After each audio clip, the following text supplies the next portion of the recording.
Қазақ ұғымында отбасы өмірдің тұтқасы. Оттың маңайына таратқан жан балқытар жылуы. Қазақтың ошағы дөңгелек үйінің ішінде болады да, бүкіл жақсылық жағылған отқа үйіріледі. Отбасының амандығы, ошақтағы оттың маздап тұруы, үмітінің өшпес алауы. Үй ішінің қызыққа, қуанышқа толы болуы да соған байланысты. Сондықтан қазақ отының басын тіршілігін тұтқасы санап аялайды. Адам баласының ой санасы өсіп, ақыл ойының кемелденуі үшін де тіршілік нәрі санаға отбасынан сіңеді. Қазақ салтында отбасы тәлімі ерекше дәстүр. Отбасы адамға бақыт, толық мәнді тыныс тіршілік әкеледі. Отбасының іргетасы ер азамат пен әйел адамның ақ неке қиып отау тігуінен құрылады. Отбасының басты қазығы алтын діңгегі бала. Баланың тәрбиелі, жан-жақты болып өсуіне берекелі, өнегелі, ынтымақты отбасының ықпалы мол. Отбасында көрген жақсы жаман қылықтардың бәрі бала өміріне әсер етеді. Отбасы ата мен баланың, келін мен ененің және басқа да отбасы мүшелерінің жылы қарым-қатынасынан құрылады. Отбасы берекелі, тату болу үшін сыйластық, мейірімділік, жанашырлық, бауырмалдық қасиеттер әр адамның жүрегінен орын алуы керек. Сол сияқты елбасы Нұрсұлтан Назарбаев еліміздің болашақта гүлденуі бүгіннен басталады деген баяндамасында отбасының беріктігі, жұбайлардың бір-бірінің, ең бастысы балалардың алдындағы жауапкершілігіне байланысты. Ата-аналар балаларына, ал балалары қартайған ата-аналарына қамқор болуға тиіс деген болатын. Ел аузында қазақ оқымыстылары айтты деген сөздер аз емес. Тарихи тұлға, жазушы Ғабиден Мұстафиннің тапқыр сөздерін еске алғанды жөн көрдім. Ерте уақытта жастар ата-анасының қалауымен үйленетін. Сүйсін, сүймесін, үйленгеннен кейін айырылысуға жол жабықты. Қазіргі жастар өз қалауымен үйленеді. Айырылысуға жол ашық.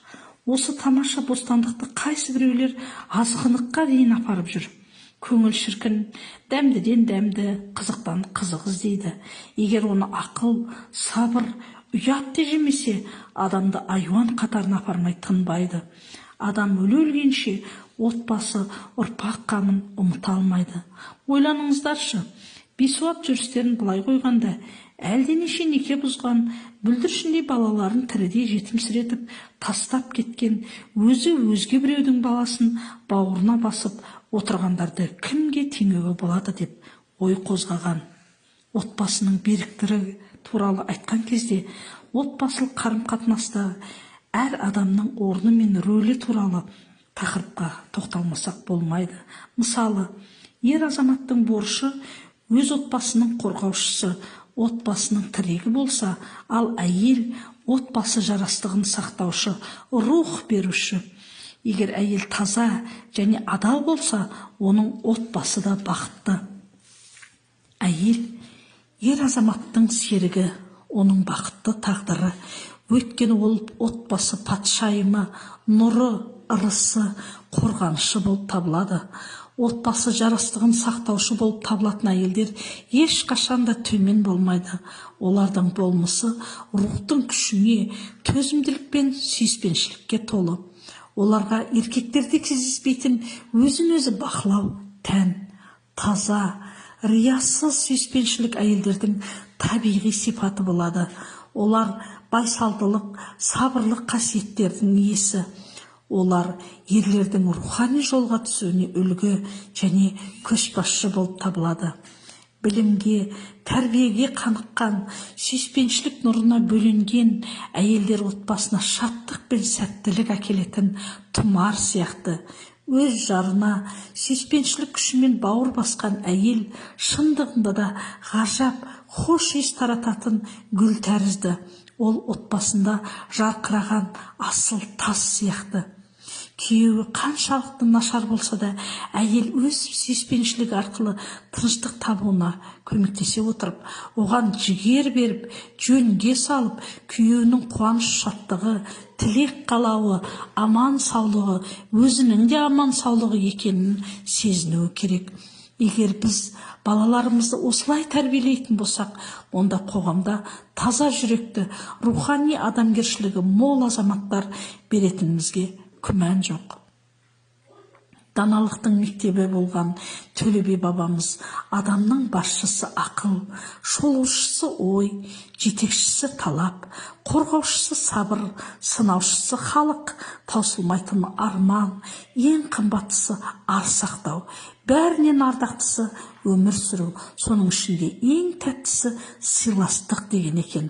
Шындығында да отбасы берік болуының негізгі қағидасы адам бойындағы осы қасиеттерге негізделсе керек.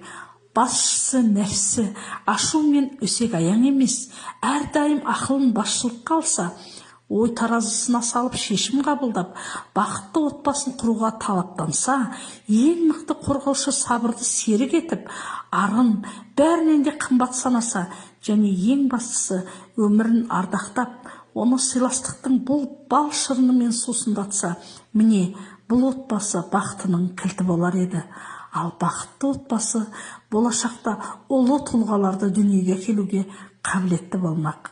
Мен, Қаракөз Қадырбекқызы, барлық жақсыларды шын жүректен отбасы мерекесімен құттықтаймын.